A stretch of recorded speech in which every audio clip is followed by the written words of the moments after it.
REST-ish API. We use Pyramid, and on top of Pyramid, we use Cornice, which is developed by Mozilla, and it makes it really easy to develop these kind of APIs. And they automatically spit out Sphinx documentation for us. So that's really nice. And by standards compliant, I mean that it has automatic error codes and proper HTTP codes that adhere to the spec. So we also have HTML, JSON, and RSS URL endpoints. So, for example, it doesn't show the URL on here, but this would just be /updates. It shows you a list of updates. And from the same URL, you can retrieve that data in JSON, for example, if your client supports it, or RSS. So it makes it really easy just to hone in on any sort of view you want on the data. And you can do this for updates, users, builds, overrides, comments, and whatnot. So we have a new and improved command line interface as well. If anyone's cracked open user bin Bodhi, it's a mess. And the new command line, I ported it to click, which, as you can see, this is the code that the client will use to create a new update. You just decorate the method with the flags, and you're good to go. It makes it really easy to provide subcommands, kind of like the Koji command line client. So one area I don't really care too much about backwards compatibility is the Bodhi command line.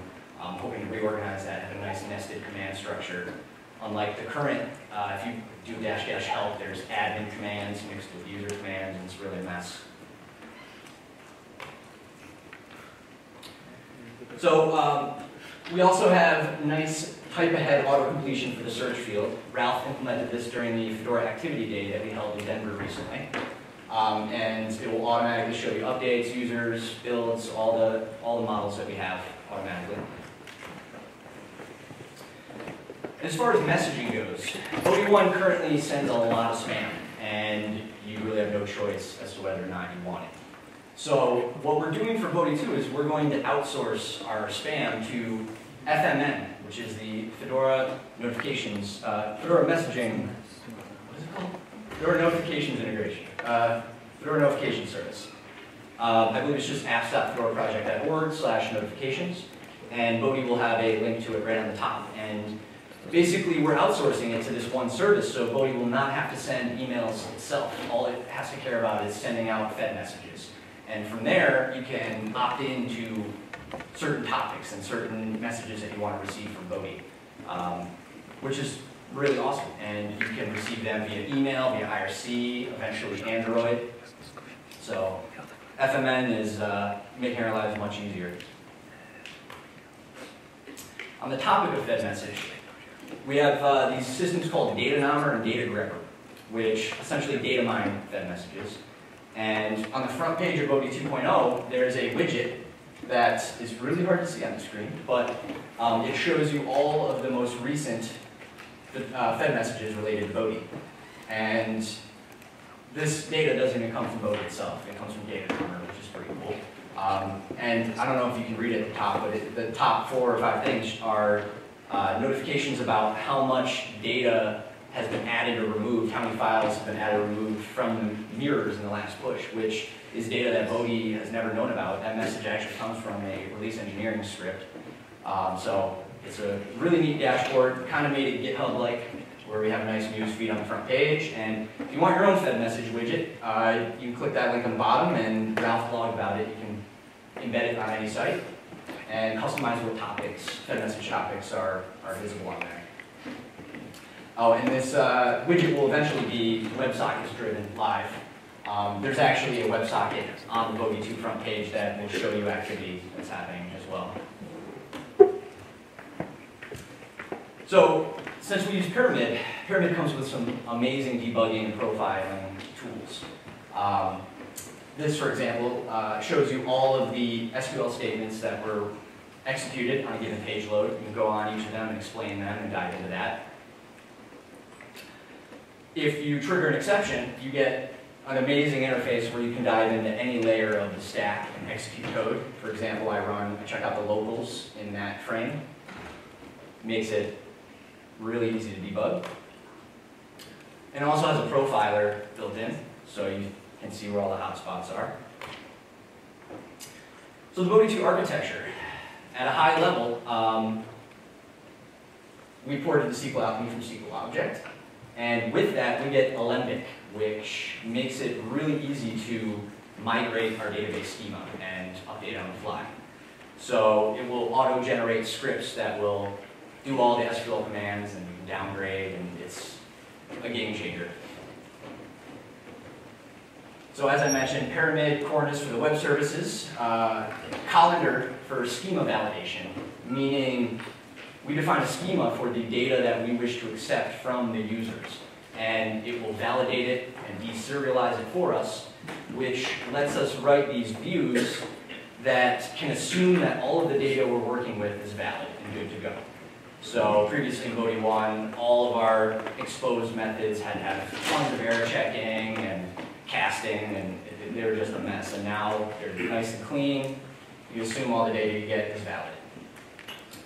I mentioned earlier we had the, sorry, what? So I realize it's difficult to predict the future, but have you done what you can to try and ensure these things are still going to be around and what you want to use in, 2 or 3 years? Sure. Yeah. Yeah, I mean, right now, survey of it, yeah, you're talking like, is this another Turbo Gears? right. In a couple years, Whatever, is all this going to be Is gone? it going to be old and broken and no one maintaining it anymore? Yeah, so I definitely don't think it's going to be the case. Pyramid is built from a lot of old school Zope components, which have been in production rock solid for many years. It just feels like a different approach. Some of these Cornice may be obsolete in a couple of years, I don't know, but it's written in such a way that it's not hard to get away from. We're not all in with any of these things. It would be fairly easy to port to other things. From a security standpoint, you said your methods assume that they have valid data. Getting through our validators, yeah. Okay, I was going to say, what if I find something like a full validator?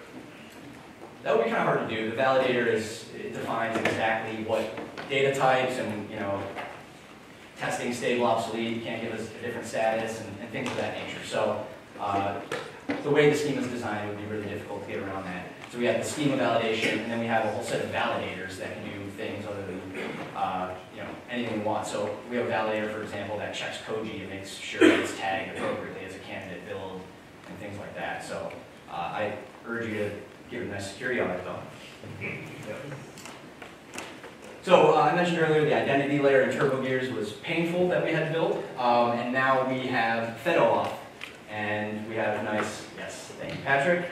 And I forked the Pyramid OpenID plugin and integrated it with that, and now we have nice authentication there. And previously there were a lot of complaints with the old system, so that's really nice.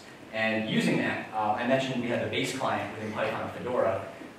Pierre actually ported that recently to be the OpenID base client, which we are going to release this week. And that makes it easy to write command line tools that do the OpenID authentication for us. Yes. And the masher has been ported to be a Fed message consumer. So we're going to kick off Fed messages to trigger the update push. And it verifies that it was signed by a release engineering certificate and things of that nature. And thanks to Fed message, that gives us that runs within a twisted reactor, which gives us a lot of great threading and asynchronous abilities. And the old masher that's currently in production is just another instance of Bodhi with a different configuration, and that actually runs within Apache, and that's caused us a lot of issues like 4 a.m. on some days of the week, it'll restart it, and stuff like that. So this is, the masher's been ported completely to be a standalone twisted reactor that just listens to Fed messages. This is the database model. It's very similar to Bodhi 1, and a couple things that it has that are different are it keeps track of test cases from the wiki and test results. But basically, it's fairly similar. It's got a few more fields, more timestamps to keep track of, and different, more flexible karma. Did you make the test case integration reasonably flexible? It's just the name of the wiki page, basically. Right, well, just in case we stop using the wiki. Absolutely. Yep. And thanks to Alembic, we can tweak this anytime we want and change it.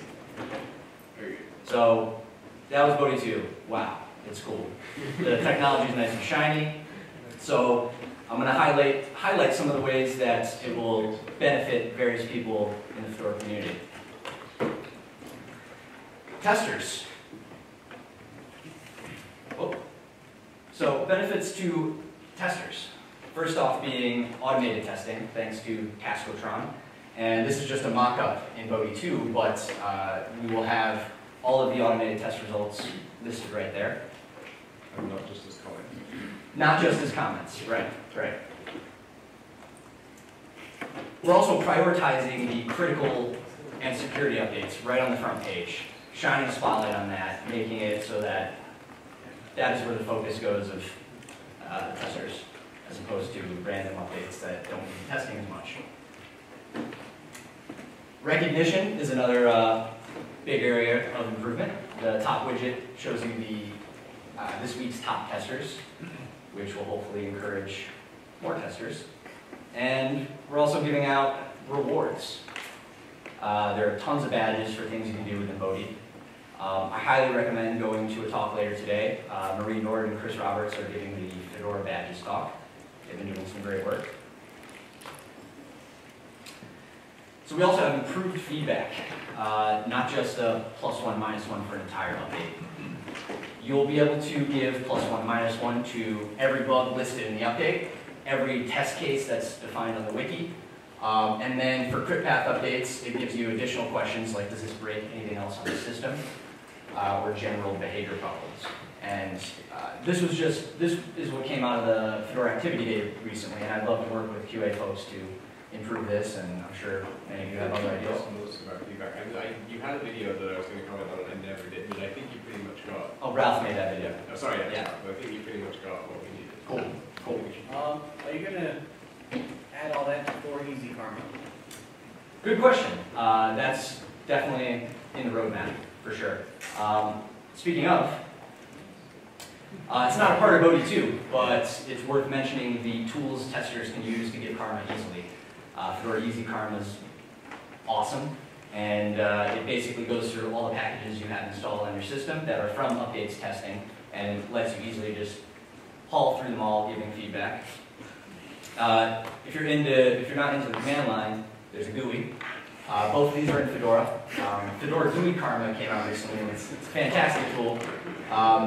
And it shows you a lot more information, like the bugs, the test cases. It's got a lot of other awesome features as well. So Easy Karma and GUI Karma were both actually written by QA people, not by Bodhi people. But I'm sure we will work together to get them updated. Yep, for sure. For sure. And if anything uses the Python Fedora Bodhi interface, I'm hoping to keep that as stable as possible. But obviously they'll need the new features added. Right, right. So some benefits to package maintainers. The first off being easier update submission. Not necessarily via the command line, but the web interface has seen a lot of improvements, which I'll show you in a second. And based on the improved feedback, we're going to allow customizable Karma requirements for your update. So as far as package submission via the web interface, all you need to provide is the package name, which will auto-complete for you, and then it will automatically show you all of the candidate builds from Koji, and you can just check whichever ones you want. And it shows you all open bugs for that package, for that release, automatically, so you don't have to copy and paste.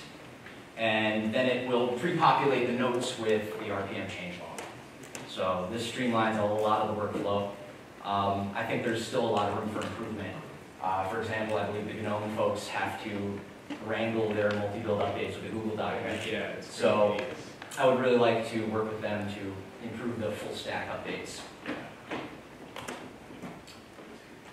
So below that widget that you just saw in the new update form, we are going to build a nice customizable Karma requirements widget that will allow you to ensure that your update fixes specific bugs or passes specific test cases before it can be deemed as stable. So we're hoping to make this a per update thing where maintainers can go in and tweak it to their liking, and definitely helps you better leverage community feedback. So some benefits to users. First off, everyone will get updates faster. Thanks to masher optimizations, more productive community interactions, reliable automated testing, and I think we can make it even faster by integrating Fed message with our mirror sync. So as soon as things are done, the bits can start flowing to the mirrors. Right now, I believe it's a cron job that's separate from Bodhi that does the syncing. Another benefit to users, stable updates will be more stable, thanks to all of these things I mentioned. Yeah. Benefits for Fedora infrastructure app developers. Well, we're using a modern framework. The upstreams are active for now. And it's super easy to add new APIs and services. As I mentioned, the validators make it really easy just to write simple code that doesn't have to do tons of error checking. We actually have a test suite now that's, well, previously we were not able to test a lot of the push process. And also, we did not have Koji properly set up in staging, so we couldn't even test it in staging. So a lot of our masher changes, we just had to do it live. And now we actually have about 70 or 80% test coverage across all the Bodhi 2 code base right now. The masher is it's close to 100% test case coverage. So we've done, I've focused a lot on that while porting the masher, making sure every method I port is fully tested. It's also trivial to get up and running. There's a little bootstrap script and pulls in a sample database, and you can get up and running in a few minutes. And as I showed you earlier, the debugging and profiling tools are top of the line. So before we push this out, we have a couple things we need to address. The first off being, where are we going to mash? Now, if you're not familiar with mash, it grabs a list of packages that are tagged in Koji and does a lot of black magic and spits out a repo at the other end. A lot of that black magic has to do with multi-lib, which I cannot effectively explain right now. Yeah. And so Bodhi currently mashes, and there's been discussion about outsourcing that to Koji. So right now we have to figure out which of the existing Koji plugins we want to utilize for this, and how we actually want to deploy and implement and deploy it. Taskotron integration is another thing. As you saw in the mock-up earlier for the automated tests, all we really have to do is write a little bit of code that just takes the Taskotron feedback and puts it into there, puts it into the table, and that shouldn't be very difficult at all. The per update customizable Karma policy requirements is just a little front-end widget that we need to implement. That shouldn't be too tough. And we want to port Python Fedora's Bodhi client over to the new APIs. So I'm encouraging everybody just to use the Python library, and we're hoping to keep that 100% stable throughout this release. I'm aware that there's lots of other tools that use Bodhi's API and just directly without using Python Fedora, such as the security team has a Bodhi Perl module. The Eclipse guys have implemented Bodhi support into Eclipse. So I'm sure there's tons of little scripts here and there that we'll need to port. We'll have to cross that bridge when we get there. So the future. Once we get 2.0 out with those features, I think some next steps are to have better dependency handling. Actually, I think we can do this for the initial release. Taskotron is going to do the dep checking, which should be very quick these days. And we're hoping at push time to just tell Taskotron, hey, we're about to push this group of packages. Are they good to go? And then wait for the Fed message and then push. Also, I mentioned earlier, as far as dependency handling goes, I think we could make it so that with the web form, when you add a bunch of packages, Bodhi could tell you which other dependencies need to be rebuilt or included in the update. So I think there's some streamlining we can do there, especially with regards to people doing full stack updates. I think we can make it really easy to push out an entire GNOME stack, for example, and potentially even save these stacks in the future where you could just go back and say, push GNOME stack and have everything just work. There's been some discussion about monthly bundling of updates, Patch Tuesday style. I think we could look into that further. I personally haven't looked into it too hard yet, but that's something I'd like to look at once we get the first version out. And then Fedora Next changes. We were discussing this recently, and for example, there may be a desire to push AMIs through Bodhi. From a Bodhi perspective, as long as it can be tagged in Koji, you should be able to accept it. And then instead of mashing, for example, for the AMI example, it could just send out a Fed message, which Oddshox's AMI uploader would consume and then upload it to the cloud or something like that. So we're keeping that in mind, and we hope to make it modular enough to handle other components if you wish. Can you clarify, when you say monthly bundles, you mean like respinning the install media or the install trees? No, we're talking monthly pushes of updates, non-critical, non-security, just lots of new packages, feature improvements. Yeah, even for the sake of people going long term, so they know that they're not going to get not essential. Yeah. Right now, the GNOME software tool makes it kind of hides a lot of that for you. Security updates to happen every week or something, so you kind of get this in the tag. Right. Most people this would use actually software. enforce. Right.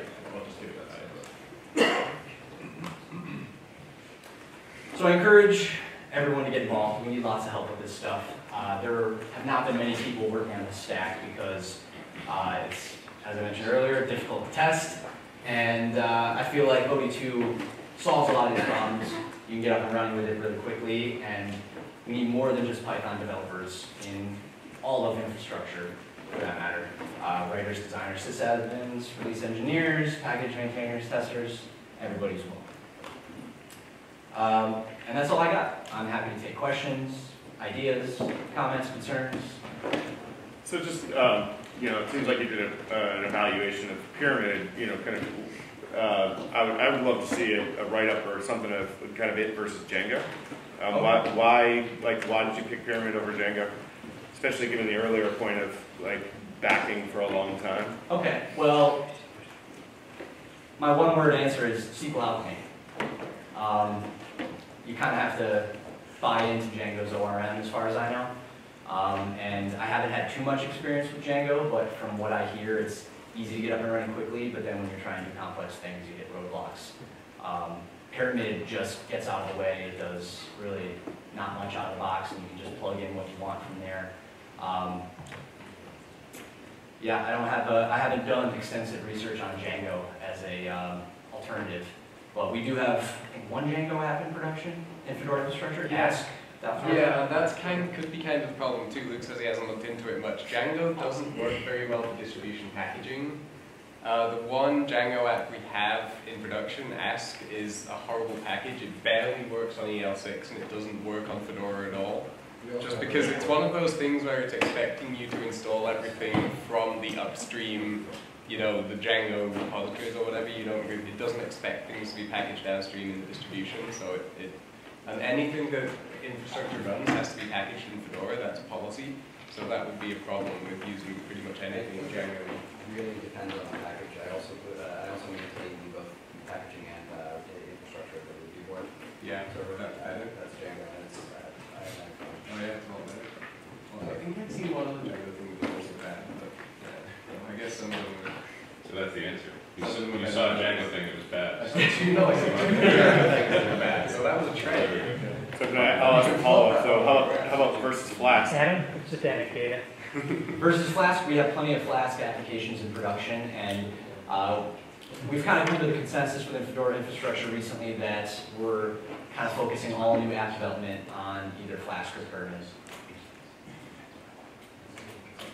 What about, do you have instruction docs somewhere on setting it up? Yep. The GitHub page will give you instructions on setting up a local environment. It seems like a lot of this information would be nice to have collated into a Python best practices for Fedora. That is a good idea. Yeah. So I think we definitely should build a. Well, we do have a Python. We do have a best practices. Is it for Python specific? It's for Fedora infrastructure and it's mainly about Python because that's what we sell. Yep. Does it have recommendations along the lines of use Flask, use Pyramid, use Yeah. So that does exist. Cool. Anybody else? I don't know if you said it already, but what's the ETA, so what will we do? We're shooting for post F21, not necessarily to push out 0-day updates for F21, but we want to wait for that to kind of blow over and then push it out in a sane fashion. Try not to break the world. I know you mentioned some off changes in there. Is any of that going to allow us to push an update from the command line without having to enter our fast password? No. Yes. Yeah, right now it uses the OpenID-based client, which requires a password. But does it cache your cookie? So it caches a credential for a certain amount of time, and that's all. Short amount of time. How long is it? Isn't the latest version of FedOps, doesn't that allow you to configure how long the expiration date is on that? That's currently not in federal, but the application itself for now. Okay, it's up to the app. Yeah, so it's going to receive a timeout that on the extent of this timeout on the agreement that to bring the request over the Okay, so it's similar to what we have now. Caches it for a little while. You had talked about there being opportunities to streamline the match here and work on that. And Yep. Dennis did a presentation about that at DevCon 2, I think. Oh, about okay. matching. So are there any opportunities to get involved in that, or is that just too Absolutely. deep, There's too some ingrained? There's some deep, dark magic in there, but they definitely could use more eyes. There's this separate Mash project which does the mashing, and then Bodhi has a masher, and Koji has a concept of a masher too. But yeah, it could definitely use more eyes. I would recommend going to Dennis's release engineering talk later today.